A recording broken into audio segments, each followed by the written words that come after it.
ስለዚህ አዲስ አበባ የኬሌ ሳይሆን የሁሉም ኢትዮጵያዊ ልክ እንደማንኛውም ከተማ ተደርጎ መታሰብ በጣም መልካም ይሆናል።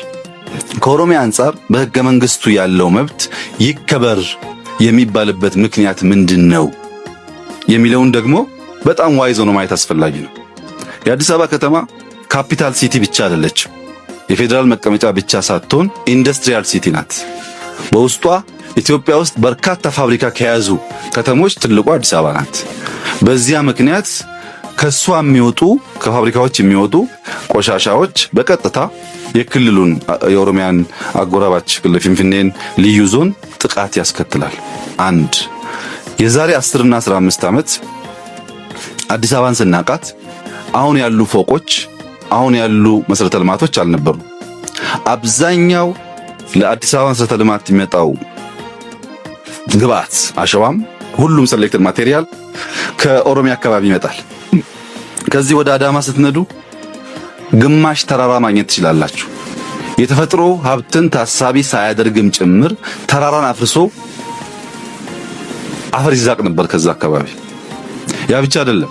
በብዙ መንደሮች ባለሀብቶች የራሳቸውን ህንጻ ለመስራት ቆፍረው አሸዋም መሬትም ሲያወጡ በዚያ አቅራቢያ ላሉ አርሶ አደሮች ጤንነት እምብዛም አይጨነቁም። ሄዳችሁ ማረጋገጥ ትችላላችሁ። ብዙ ሰዎች በዚያ ምክንያት የአይን በሽታ ተይዘዋል። አንዱን ስናለማ ሌላኛውን እየጎዳን መሆን የለበትም። ውሃ በሚመለከት ከሁሉም ኦሮሚያ አካባቢዎች ከቡራዩ አካባቢ፣ ከሱሉልታ አካባቢ፣ ከለገዳሊ አካባቢ ውሃ ይመጣል። በእነዚህ አቅራቢያ ያሉ አርሶ አደሮች ቀበሌዎች ግን ያን ውሃ አይጠቀሙም። ይሄ ጉዳይ አዲስ አበባን መጥቀም ኦሮሚያን መጉዳት፣ ኦሮሚያን መጥቀም አዲስ አበባን መጉዳት እንዳይሆን ሆኖ እንዴት ሊሰራ ይገባዋል የሚለውን ጉዳይ ሁለቱ አስተዳደሮች በሰከነ መንገድ መምከር አለባቸው። አዲስ አበባም ሳይሳቀቅ ልማቱን መቀጠል አለበት። እዛ አቅራቢያም ተጎዳን የሚሉ አርሶ አደሮች ተጠቃሚ መሆን አለባቸው። ይህም በሚመለከት አዲስ አበባ እና ኦሮሚያ ሲባል በአዲስ አበባ ውስጥ የኦሮሞ ልዩ መብት ማለት አድርጎ የሚያስቡ ሰዎች አሉ። አንድ ኦሮሞ አዲስ አበባ ሲኖር አንድ ጉራጌ አዲስ አበባ ከሚኖረው የተሻለ መብት ያለው አድርጎ የሚያስቡ ሰዎች አሉ። ይሄ ስህተት ነው።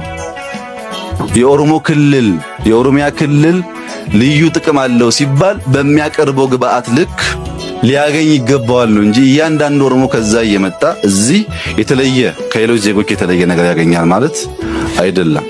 እዚህ አካባቢ ያሉ አርሶ አደሮችን በሚመለከት ከናንተም ከምሁራንም የሚጠበቀው በምን ሁኔታ ነው ያሉት እነዚህ ሰዎች የሚል የነዚህ ሰዎችን መብት በተመለከተ በፍጹም የኦሮሚያ ክልላዊ መንግስት ወይም በኦሮሞስ የሚታገሉ ፓርቲዎች ጉዳይ መሆን የለበትም።